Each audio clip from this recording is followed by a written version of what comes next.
We're also blessed to have another great expert in hacking, Mikko Hypponen, Chief Research Officer for F-Secure, I think still. He's also a computer security expert, a columnist from Finland with a remarkable history in assisting law enforcement agencies around the world in tracking down cybercrime, cyber warfare threats. I was mesmerized when I first heard Mikko speak on this issue. Mikko's focus on cyber warfare not only includes state-sponsored actors, and we'll be talking about this, but also on individual hackers who have reportedly been able to launch such attacks and how these threats are evolving. And we're incredibly fortunate to have Mikko Hypponen. Thank you. Thank you, Dan. Thank you. So both me and Eugene have been analyzing the attackers and catching the cyber criminals for more than 20 years.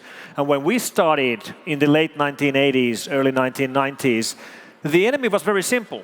It was kids and teenagers, happy hackers, writing viruses and Trojans for fun. They had no real motive to do their attacks at all.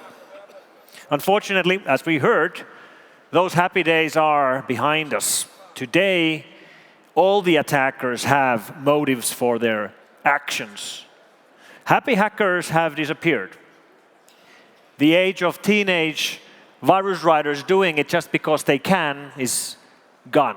Today, we have the criminals who try to make money with their attacks. We have the hacktivists who try to protest with their attacks. And then we have the governmental activity, including governments attacking against their own citizens with malware, governments attacking against other governments for espionage purposes. And then we have cyber warfare, the real offensive cyber action. And what I'm trying to do is to put some faces on these nameless threats. Because it's really easy to get confused about these attacks. Like, yes, there's lots of risks and lots of attacks, and companies and organizations are in many cases worrying about the wrong thing.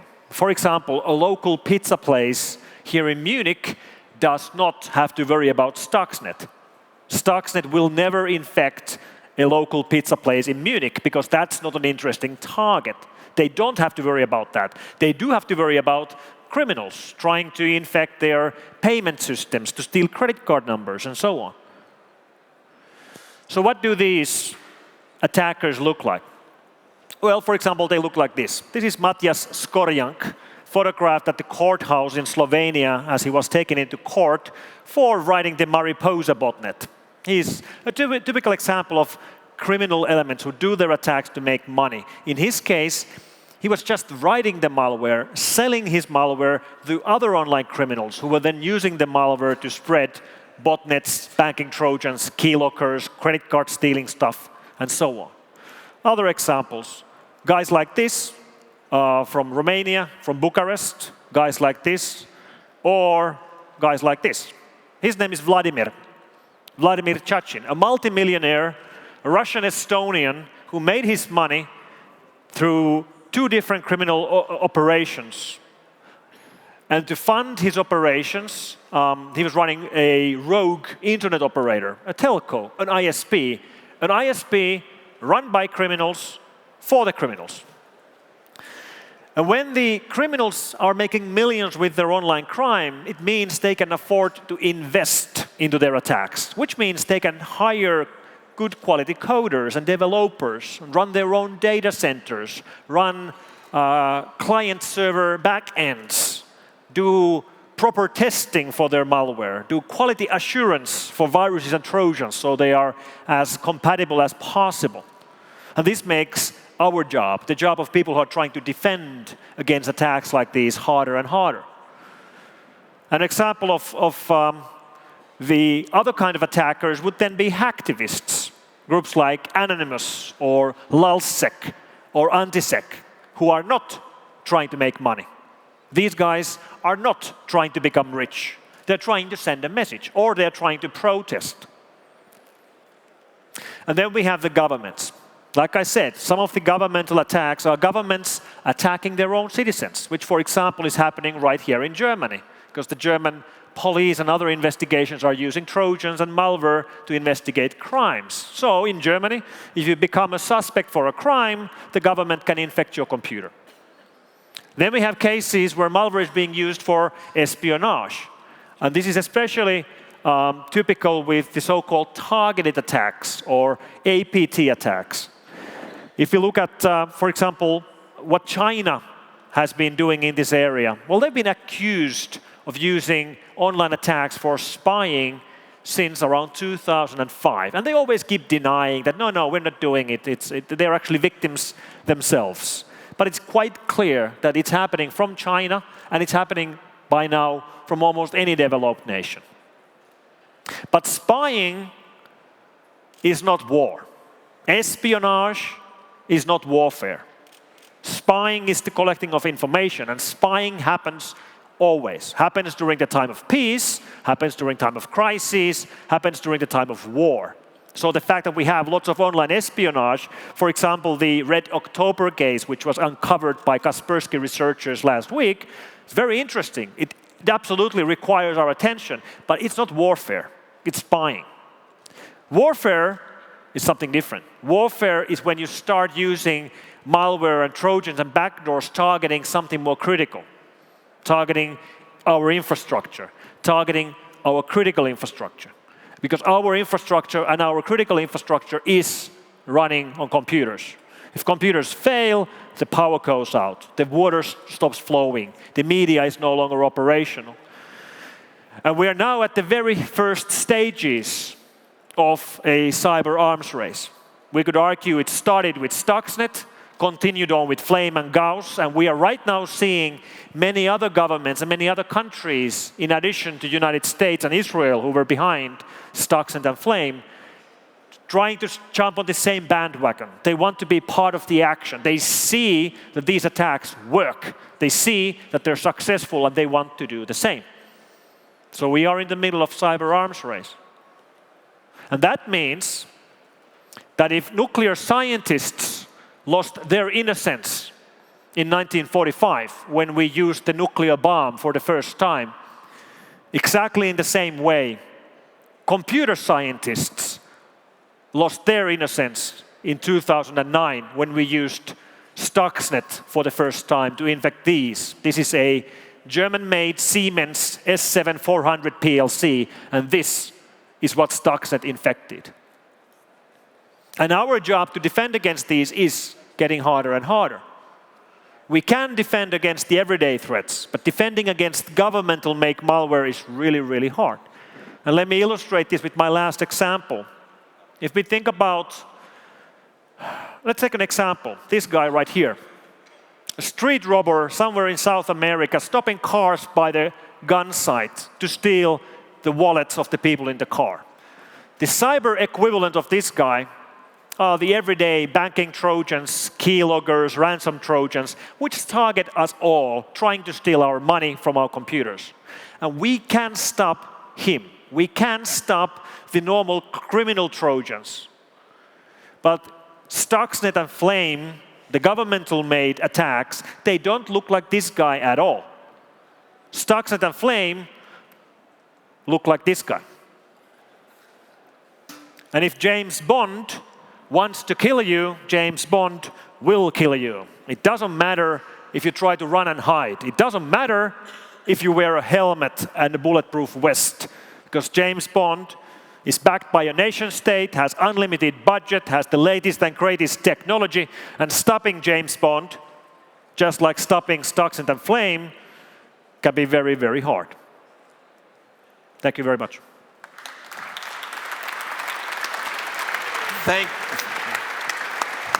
Thank you both very much. Now we have an opportunity to chat about where we are and how these cyber attacks are changing the way governments relate to each other, and how all of this will affect every single person in this audience on a very personal level. Before we get to that, you mentioned Red October, which you discovered, and very short, if you could, and very simple if you could, can you just give us a sense of what the heck is going on with this very confusing thing and why it's important? It seems like a very crazy thing. Once I was asked about the short explanation, what's the difference between the traditional cybercrime malware, cybercrime trojans, Stuxnet, and Flame Gauss. I said, that's the typical criminal attack. It's like a bicycle. Stuxnet is like a car. And Gauss Flame is like a space shuttle. So the Red October is like an international space station. So what is it? People don't even know about it. Just let us know what it is, and do we really know a lot about it? It's a huge and high-profile espionage attack, which is very, very focused on the exact victims. So there were more than 1,000 different models found, and it seems that the attack happened not just once, but after their attack, they collected the data about the victim and they improved the attack. They made it personal.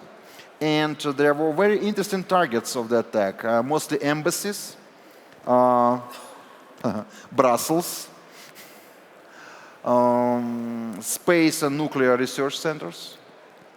So these guys, they were looking for their government information and for the most critical technological secrets.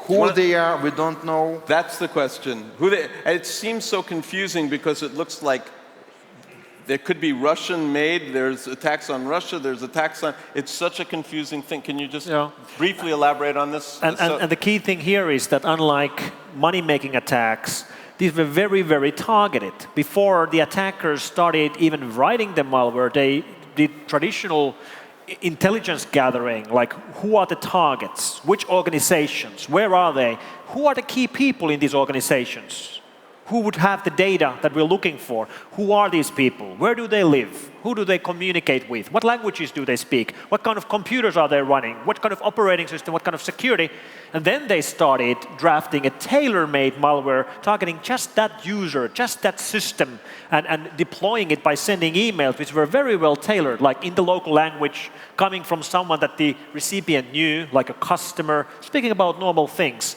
And pretty much anybody of us would open such an email and click on the document files, like PDF files, which they were using in these attacks. So very, very targeted, very, very tailor-made attacks.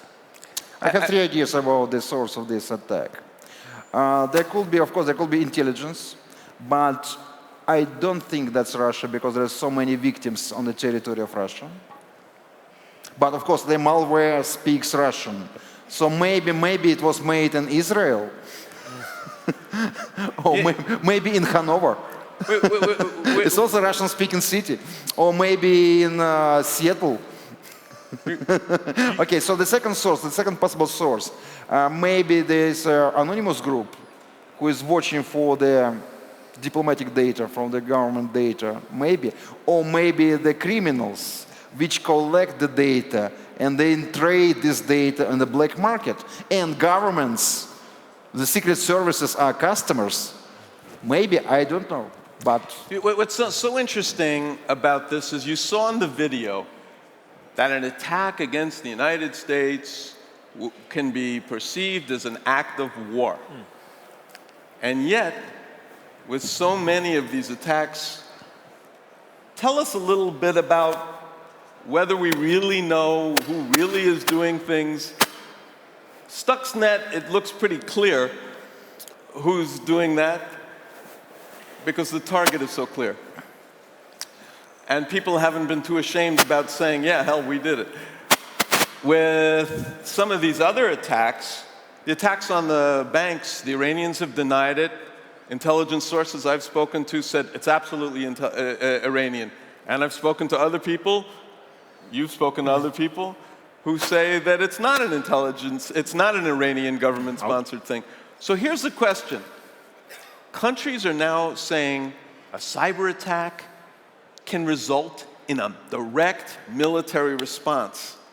And yet, what are the implications of that and the problems with that? Tell us a little bit about that.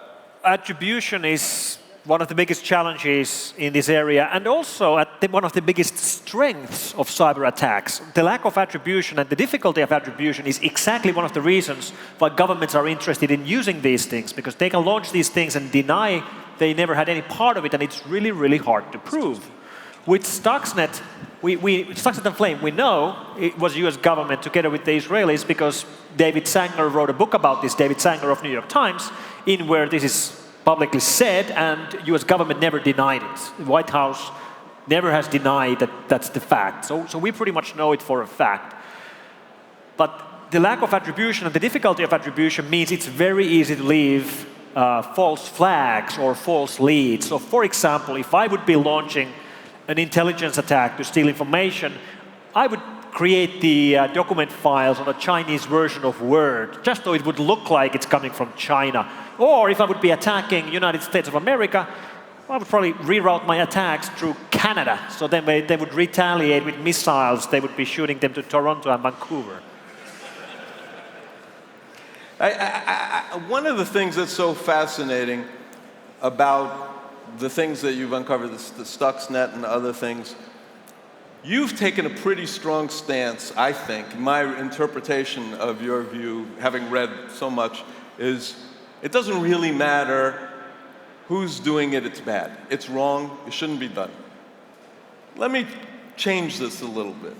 Isn't there a time, or is there a time, when cyber warfare attacks may not be the worst alternative?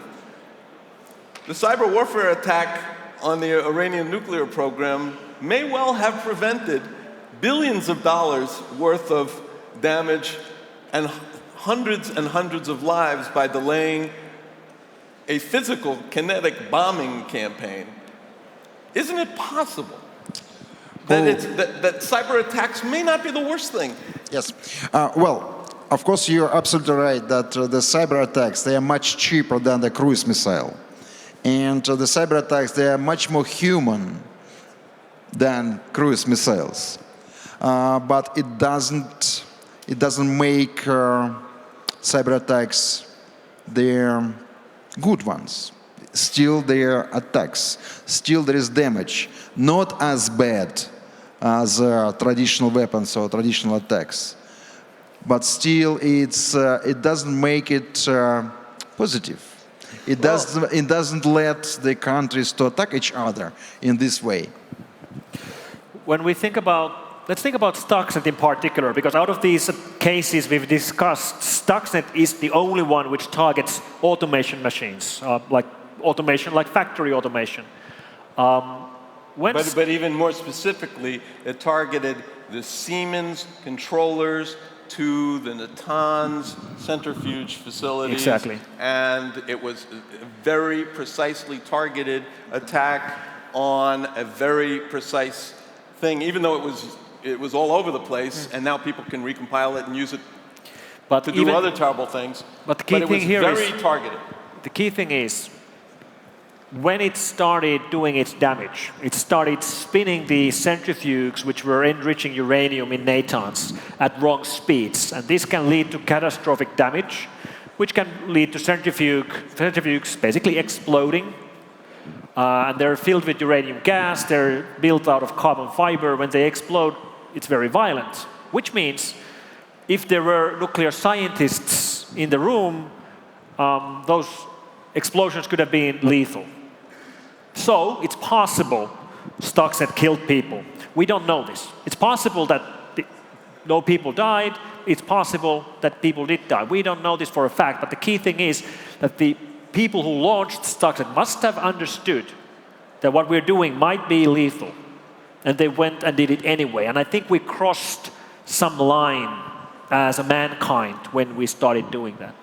I don't want to advocate the cyber weapon, but there are two opportunities: to send a cruise missile to destroy these facilities, or to send the Stuxnet. In case of Stuxnet, all this uranium stuff stays in the room. Right. Well, I don't want to advocate cyber weapons. It's bad. It's a little bit more clean than traditional weapons, but from other side, it's more dangerous than traditional weapons because it's more easy to replicate it. Yes. It's easy to understand what's that. It's easy to develop the same boomerang.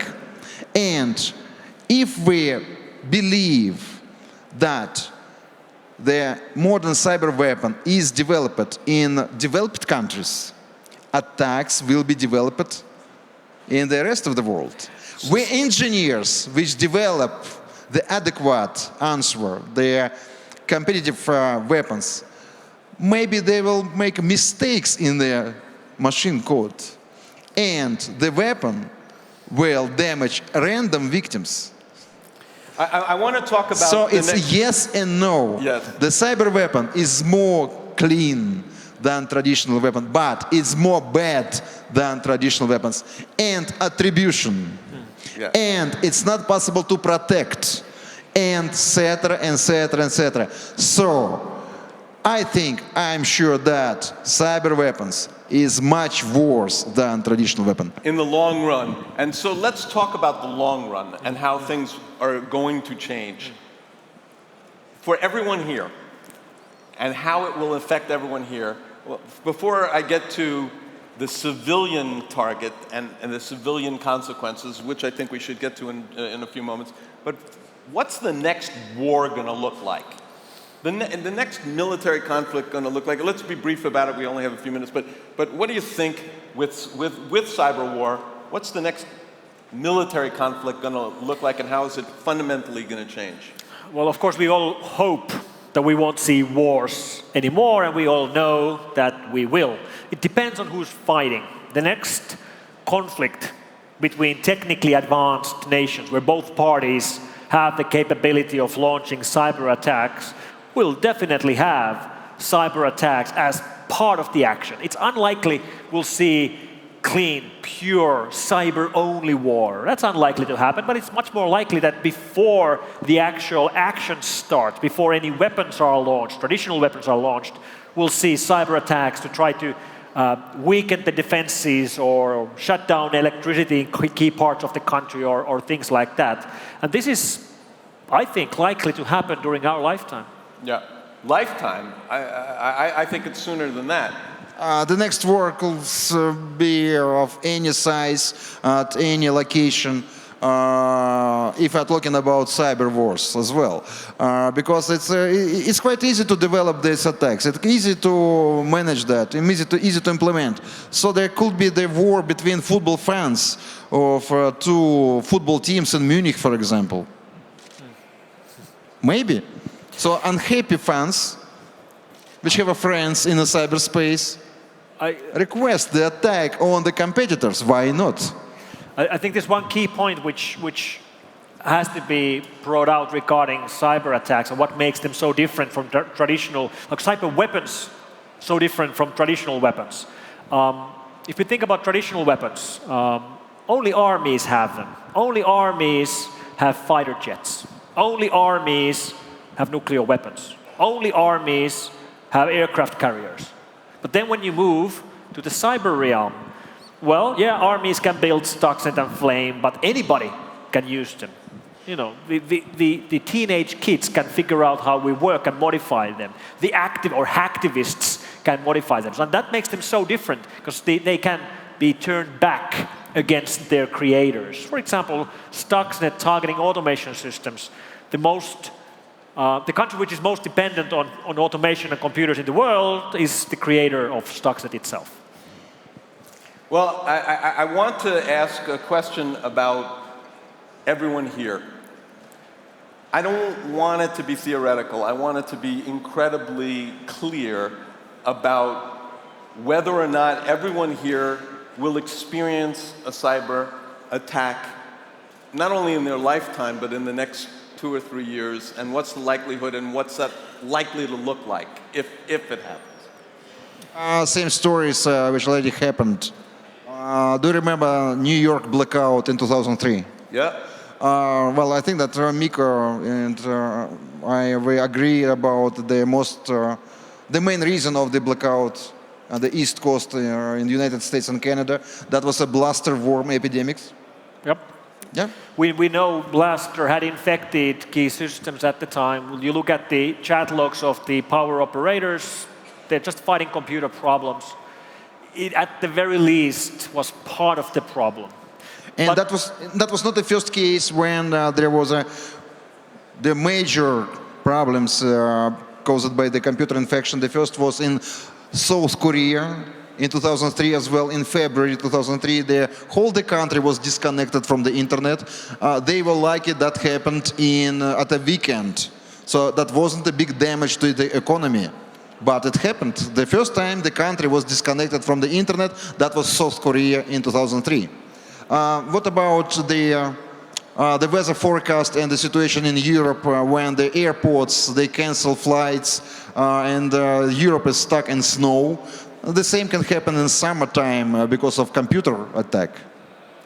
The airports were paralyzed in 2004, 2005 because of the computer worms. There was a global epidemics. If you check the computer threats history, you will see so many stories. The Australian railway was stopped by computer virus once. Well, now they're in mobile world, could happen exactly the same. So there are 3 different scenarios of the cyber attacks, of the upper scale.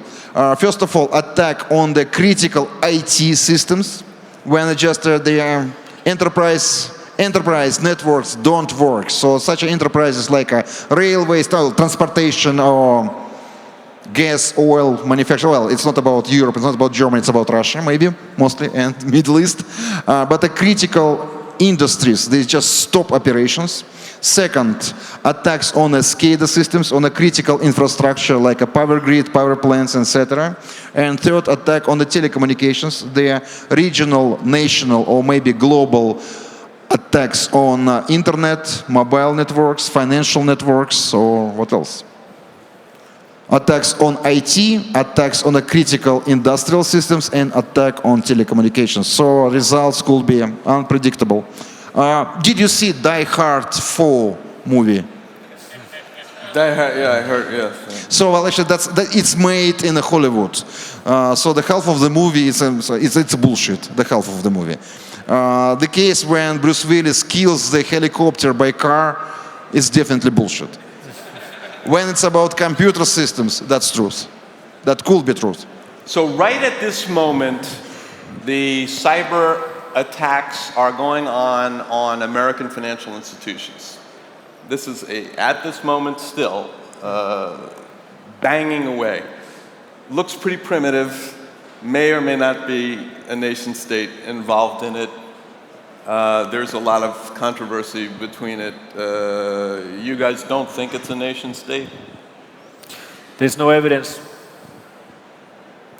Looking at what's happening right now against the banking systems in USA, the attacks are not very complicated. Any nation state with any level of skill would be capable of launching much worse attacks. So it seems more like the work of hobbyists. That's my point of view. Yeah. There's also the question that many of the countries that have been stealing software, pirating software, are also the vector for directing these attacks through. Chinese companies which have been stealing, yes, they've been pirating software for years, and some of the countries that there's a lot of piracy in India as well, but not so many espionage attacks from India. So I think it's not connected. Okay, but what I was getting at... China is China, Europe is Europe, India is India, and there's different behavior in these different countries. Okay. Russia is Russia. So Africa is Africa. We don't have very much time to talk about this. I want to conclude by letting you conclude. And I'd like to let you finish this by telling us if we can take away one thing about the critical nature of the issue we're talking about today, what would that one thing be from your perspective? What's the most important thing that people should know in this very important audience and for the people who are watching it? What's the most important issue? I think that's the most important issue, that we still don't understand that we're living in an absolutely different world. The humans, our civilization, it's like Alice in the Wonderland. It's like wow, it's a beautiful world, but there's so much danger which we don't understand, and we don't want to know. We don't know how to behave in a right way in this new land. So we try different doors, we try different drinks and eat. That makes us different. And still we don't know what to do. It's an opinion from the man who is paranoid because of working for 25 years in IT security, but I'm optimistic at the same time. I believe that we will survive.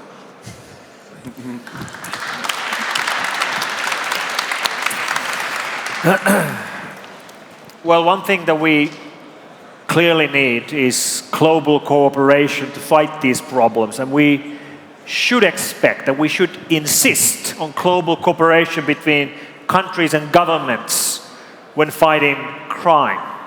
However, we should not expect any cooperation between governments and countries when it goes to cyber espionage and cyber warfare, because the countries and governments are doing it themselves. So it's a key thing to understand the difference between the attacks. We have the criminals trying to make money. We have the activists trying to protest. And then we have the governments. And the governments entering this picture is probably the biggest change we've seen at all. And I think that we've seen only the very beginning of these problems. I think we owe a round of applause to our wonderful speakers. There's so much more I wish we could have discussed. And I hope you've come away with a greater sense of the cyber war threat. I don't know if I'm more scared now than I was before. Probably a little. Sorry. Thank you very much. Thank you all.